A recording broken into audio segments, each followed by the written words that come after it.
Hey guys, how's it going? Welcome to another Property and Beers. If you've been here before, welcome back. If it's your first time here, my name's Gaurav Gupta, the director and founder of Ethical Property Investments. We help Aussies every day invest in high cash flow, ethically invested properties. So welcome back. Now, first things first. We are in Bali, right? So we've got to get started with the right things and set up the stage right. If it's your first time here, you know how this works. You should get a beverage. If it's your multiple time here, you know how this works. Get a beverage. Today's Cloud Seven Hard Seltzer Mojito flavor. Let's give it a good go. Here we go. Now I've had the Bentangs already, so this is a little bit different.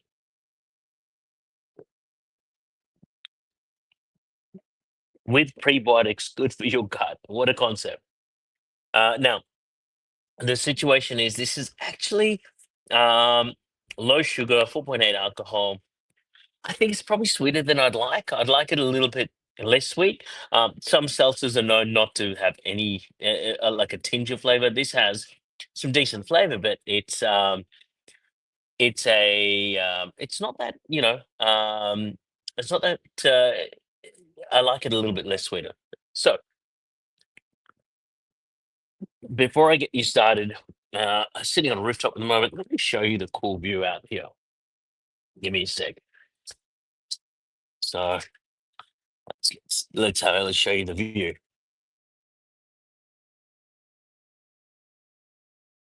Here you go, guys. See it? And oh, let's head back down to my little table.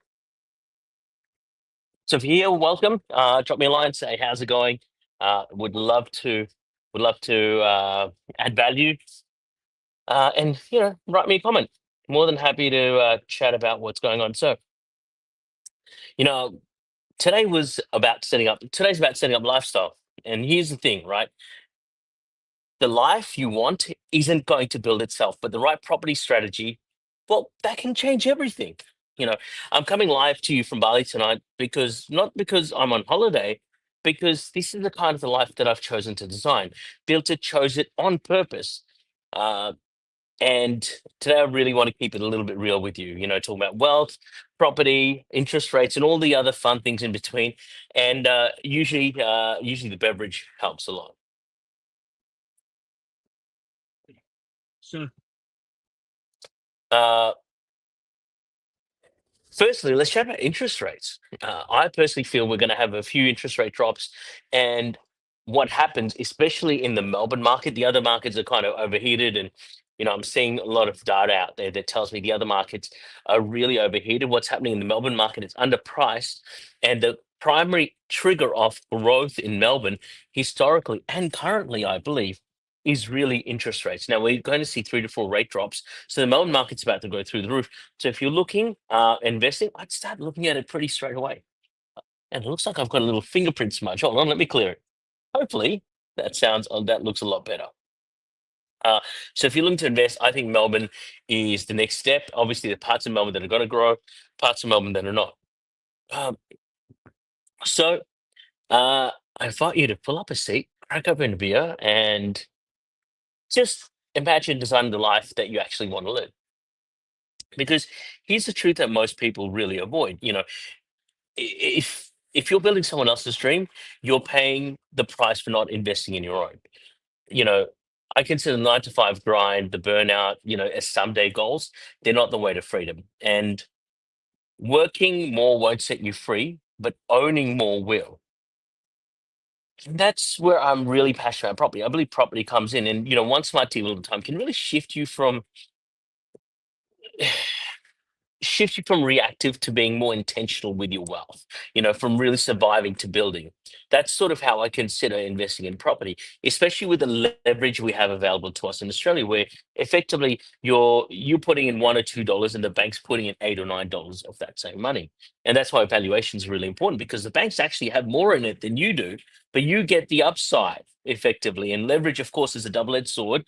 I'm not being a financial advisor. I don't pretend to be one now, that it's really important that you look at investing with leverage if you're in the right assets. And for me personally, property is one of those assets where I love leverage within that. And a lot of people are afraid of leverage. I actually really like tax deductible debt, or good debt, as Richard as Robert Kiyosaki calls it. Right? Those are my honest beliefs. And you know, I personally believe that you don't need a lottery ticket. You need a strategy, and that's where you don't have to do it the traditional way either. Uh, and you know a lot of people like to play it safe when it comes to investing in property. Safety doesn't build freedom, strategy does. And that's really important to know, because, if you're trading time for money, that's one thing that I believe, that's one mindset shift we have to do. And, this might seem like a different property in views compared to usual. Um, but this is how I really want this to be a different type of properties and views, especially because I'm surrounded in a different environment. Cheryl, I am currently over in Bali, in Seminyak, at our hotel rooftop, actually, and then about to head to a beach club very soon. So you know, I believe property steps in where you don't actually need to hustle harder. The assets move while you sleep. And a lot of people have ups and downs with that because of leverage. But I believe that overall, in the long term, if you treat property as something, as a long term objective, it's an asset that really moves while you sleep. Right. Um, and the second part of it is really designing everything with attention. If you don't have a plan, you don't have a portfolio, then you're not really ready for financial freedom. It's just that simple. And I I believe that if you want, freedom and choices, for me, property just isn't just about wealth. It's about designing the life that you actually want to live. And listen, life doesn't have to be too flashy. It can be quiet, it can be grounded. Whatever your flavor of that financial freedom looks like. You don't have to be the richest kid on the block. You just have to be the wealthiest in your own internal mindset. Success for you might be able to picking up your kid without checking your calendar. It can sound like, hey, I'm going to take a month off and then the income still flows. That for me is a kind of freedom that we should, we should aim to get to before we're old and tired and creaky and our bones are rattling, right? That's my personal version of financial freedom. And yeah, let's have another sip before I go into my next thoughts. Oh, great question, Cheryl. How do people come up with a plan and strategy? How does that everyday person in a 9 to 5 job start? Um, and Cheryl, you're the key person that helps people do this, and so thank you for helping me actually achieve some of this. And I'll introduce you to Cheryl in a little while. But really, plan the strategy. The easiest way is, if you want to achieve a plan and a strategy, go and interview mentors, right? Figure out who you want to be like, figure out who's achieved what you want to achieve, not just who's selling you a dream, but actually go and say, okay, what does this person actually achieve? Because hey, we have this thing called Google at our fingertips, and we have even more tools than that these days, right?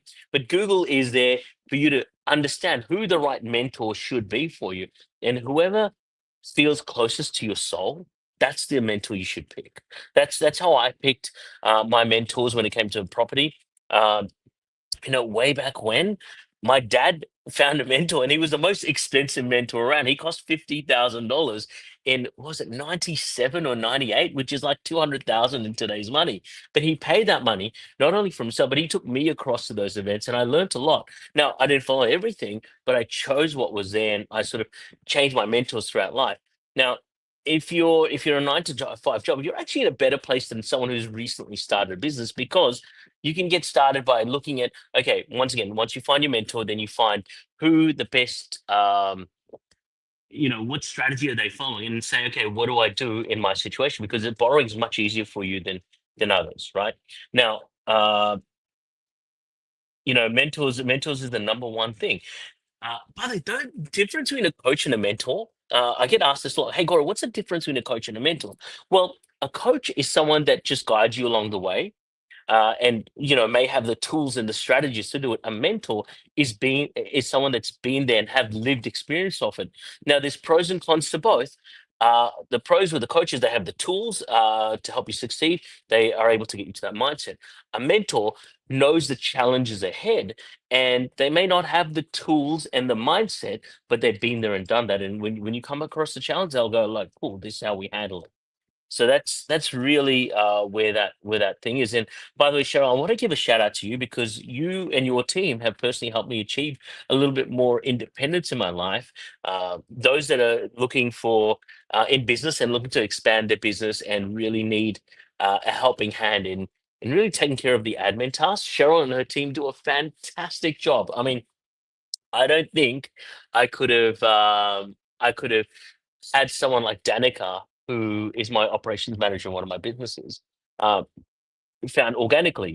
Cheryl's really helped out with that. So thank you so much, Cheryl.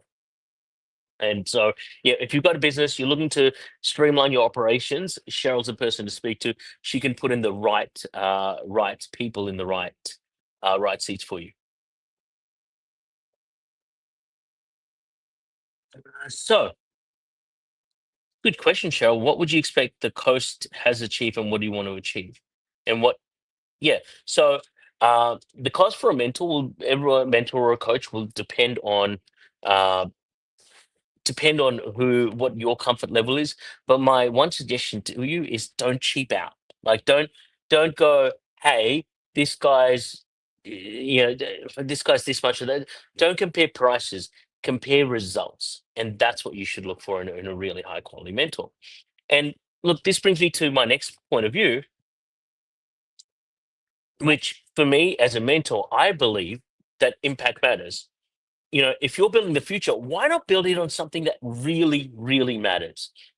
And for me personally, it's not just about capital growth, it's about conscious growth. What a concept, right? Conscious growth. And so, with what we do, we talk about real homes for real people. Focus on the participant, focus on the co-living person living in the house, focus on the end tenant that lives in the house, um, and build a real home for a real person. If you're building it something for people with disabilities, build it so they will love it. This might be, in some cases, the last house they ever live in. And at the end of our work, there's a human being, and we always must much have that in mind. And co-living builds something that builds connection. And that's what I built my personal company around. My particular brand in ethical property investments, and you know and the other companies that we built, is I believe that ethical investing puts people first, and it still pays dividends if you do it the right way. I believe that you can do good and still make six figures, and every home you buy could change a life. I'll repeat that again. You can still do good and make six figures. Every home you buy could change a life. And that's powerful, right? And this is strategy with heart. You're not just buying property, you're really building a legacy, not just not just a portfolio, but really a better future, not just for yourself and your family, but for society in general. And as Tony Robbins says, the secret to living is giving. I believe you can actually live and give at the same time. What a concept, right? Um, So, look, if you're ready to look at a coach, look at a mentor, I personally believe you should look at mentors first, and then see if their team's surrounded by the right coaches for you. Have they, if the mentor's at the helm of the company, they will guide the company and their team to the right strategy, and then the coach will help implement those strategies. That's my personal belief of how a company runs. Full disclosure, that's how ethical property investments runs. That's how we do it in what we do. uh, and that's why I built my company that way, through the authentic reality of what's out there. You know, and here's the thing. I challenge you to flip the script, raise the standard, and design properties that are profitable and principled, and focus on the person that live within them, because that, my friends, is the future of property. We live in a housing crisis that is easy to solve if you take the right actions, and it's up to you and I to take the actions. Forget the government. They can talk all they want about making action. Sometimes they make it better, sometimes they make it worse. Governments come and go. Your investment, will stand the test of time and be really powerful if you do it the right way.